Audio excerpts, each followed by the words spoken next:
Pozdravljeni! Mnogi sprašujete, zakaj vidim tak potencial v Renaultu RS19, glede na tisto, kar kaže na progi.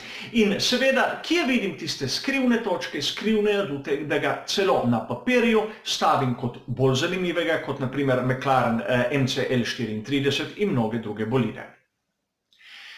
Najprej, preden začnem z razlago, bi rad še nekaj poudaril. V opisu dobite bližnjice do vseh tistih posnetkov, kateri se nanašajo na to tematiko, v katerih so razložena določena dejstva, katere ne bi ponavljal tu. Tu jih bom samo omenil, ukolikor komu kaj ni jasno, ga prosim naj si pogleda tam. Pa začnimo prvo s koncepti, ki jih imamo v današnji Formuli 1, da bomo bolje razumeli, kje vidim tiste svetle točke v projektu Renaulta. Najprej poglejmo, imamo dve šoli miselnosti v današnji Formuli 1. Generalno gledano, tiste, ki pravi, da mora imeti bolid dolgo medosno razdaljo z nizkim kotom naklona dna, to se pravi naprimer kot pri Mercedesu V10. Po drugi strani imamo tiste, ki trdijo nasprotno, to se pravi kratko medosno razdaljo in visoki kot, kar vidimo pri Red Bullu. Seveda, množica je nekje vmes teh dveh skrajnih rešitev, naprimer kot Ferrari SF90. A tu poleg bolida Scuderia Toro Rosso STR14 izstopa tudi Renault RS19. Zanimiv je tudi, kot sem povedal, ta bolid Scuderia Toro Rosso, kateri ima približno medosno razdaljo Mercedesa s približnim kotom Red Bulla. A to je treba razumeti, kajti iščejo nove poti pri Renaultu, kateri so praktično antagonisti Red Bulla, s katerimi se ne razumejo, so šli zanimivo svojo pot. Kolikor vzamemo medosno razdaljo Renaulta RS19, vidimo, da je ta 3672 mm. To je približno 2,5 cm krajša od tiste, ki je vidimo pri Mercedesu V10, 3698. Kot pri Renaultu je 2,15 stopinj, pri Mercedesu pa 1,16. Vidimo, da razlika med enim in drugim bolidom je skoraj stopinja in Renault ima najvišji kot med vsemi v Formuli 1. To se pravi celo večji od tistega, ki vidimo pri Red Bullu in pri Scuderii Toro Rosso.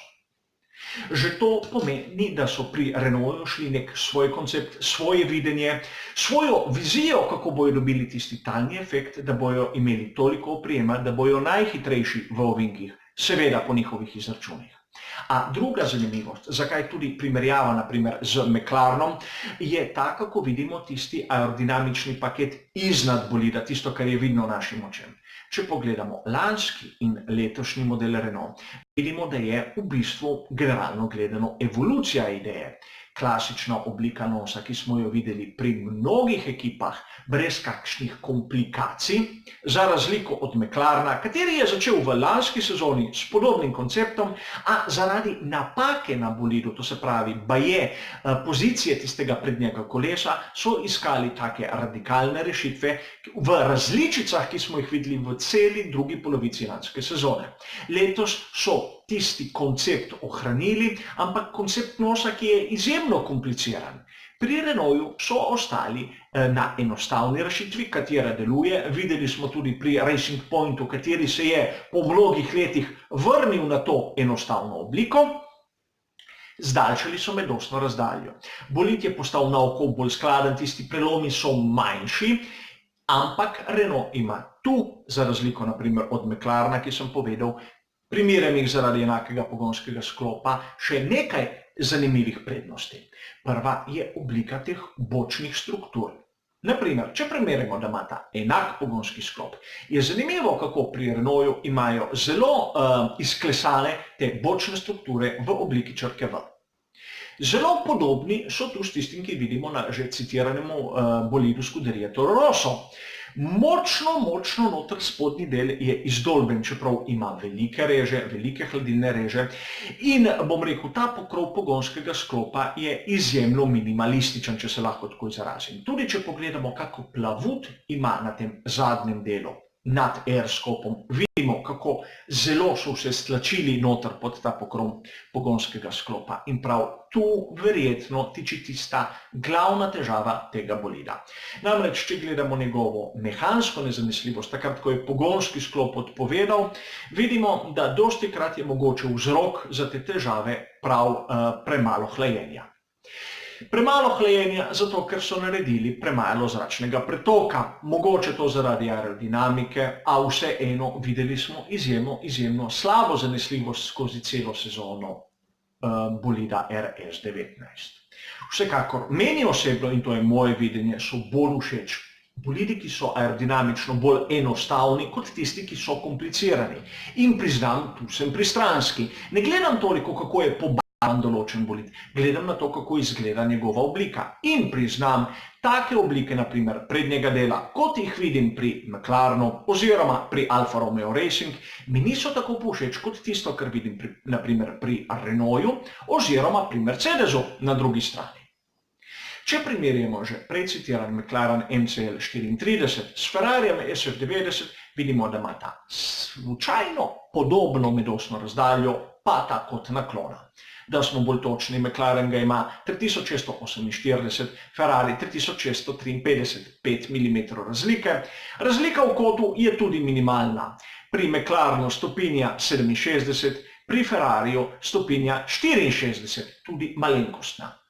Vidimo, da tu Renault od McLarena tudi v tem pokazatelju bistveno odstopa. Šli so res svojo pot in ne v sinergiji z sfero Red Bull, kajti vemo, da so antagonisti, da se ne morejo, da so nasprotniki. Zanimivo je nekaj, kljub temu, da Renault RS19 nima tiste zanesljivosti, katero bi od njega pričakovali in ni dosegel vseh tistih rezultatov, ki bi jih lahko, je pred skuderijo Toro Rosso. A ne samo to. Če primerjamo tiste rezultate, ki so jih dosegli skupaj, to se pravi, da so bili oboji v točkah, da se bomo bolje razumeli, bomo videli, da v večini primerov je bil Renault RS19 hitrejši od STR14. Zato mislim, da so imeli podobne ideje pri Renaultu kot pri STR14 oziroma v sferi Red Bull, kako dobiti tisti izgubljeni oprijem na način, da bi bili konkurenčni Mercedesu dvojni V10. Pot je verjetno prava, zato pravim, da je zanimivo, manjka jim razvoj, manjka jim ljudi, da bi določene napake odpravili v čim krajšem času. Pogonski sklop Renault ni tako slab, kot mnogi pravijo, je, bom rekel, primerljiv z ostalimi. Mislim, da ima še zmeraj nekaj prednosti pred tistim, kar vidimo pri Hondi. Kljub težavam, ki sem povedal, da so po mojem mnenju posledica slabega hlajenja. Vsekakor to je moje videnje, ne pravim, da je Renault RS19 boljši od katerega koli drugega bolida. Meni osebno je zanimiv na papirju, na fotografijah, na analizah, kaj jih delam in zato sem to poudaril. Mogoče kdo vidi drugače, zato imamo pač drugačna mnenja z drugačnih izkušenj in zato so tudi dirke zanimive. Hvala za vašo pozornost, upam, da sem odgovoril na vprašanje in nasvidenje.